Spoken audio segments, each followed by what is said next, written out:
Sir excuse me. ಹೇಳಿ ಸ್ಫೂರ್ತಿ. Sir ಇನ್ನು ಪ್ರಿಲಿಮ್ಸಿಗೆ 3 days ಉಳಿದಿದೆಯಲ್ಲ sir, ಹೌದು. ಯಾವ ಥರ ನಾವು ಸ್ಟ್ರಾಟಜಿ ಯೂಸ್ ಮಾಡಬೇಕು ಸರ್? ಲಾಸ್ಟ್ 3 daysಲ್ಲಿ focus on the PYQs. So previous year ಕ್ವಶನ್ಸ್ನ ಪದೇ ಪದೇ ಓದ್ತಾ ಇರಿ, ನೋಡ್ತಾ ಇರಿ, ಮತ್ತು ಪ್ರತಿಯೊಂದು ಕೀವರ್ಡ್ನ ಅಬ್ಸರ್ವ್ ಮಾಡ್ತಾ ಇರಬೇಕು. So that you will get into the hang of UPSC language. So UPSC language ಏನಿದೆಯಲ್ಲ ಅದಕ್ಕೆ ನೀವು ಸೆಟ್ ಆಗಬೇಕು. ಸೊ ಇಷ್ಟು ದಿನ ಮಾಕ್ ಏನು ಮಾಡಿರ್ತಿರಲ್ಲ ಆ ಲ್ಯಾಂಗ್ವೇಜು ಪ್ಯೂರ್ಲಿ UPSC ಲ್ಯಾಂಗ್ವೇಜ್ಗೆ ಮೀಟ್ ಆಗೋದಿಲ್ಲ.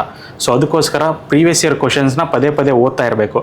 ಮಿಡ್ಲಲ್ಲಿ ಓದುವಾಗ ಎನಿ ಅಂತ ಬರುತ್ತೆ, ಆಲ್ ಅಂತ ಬರುತ್ತೆ, ಓನ್ಲಿ ಅಂತ ಬರುತ್ತೆ, ಕ್ಯಾನ್, ಮೋಸ್ಟ್. ಸೊ ಈ ಥರ ವರ್ಡ್ಸ್ನ ಯೂಸ್ ಮಾಡ್ತಾ ಇರುತ್ತೆ UPSC. ಆ್ಯಂಡ್ ಲೆಂತಿ ಸೆಂಟೆನ್ಸ್ನ ಕೊಟ್ಟಿರ್ತಾರೆ.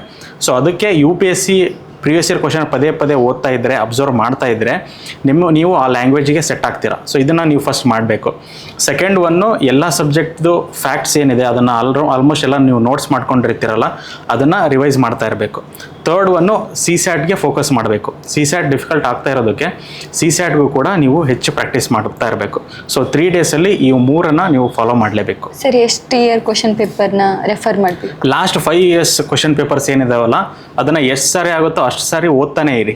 10 times 15 times ಓದ್ತಾನೆ ಇರಿ. And try to observe the keywords, traps that are there in the question.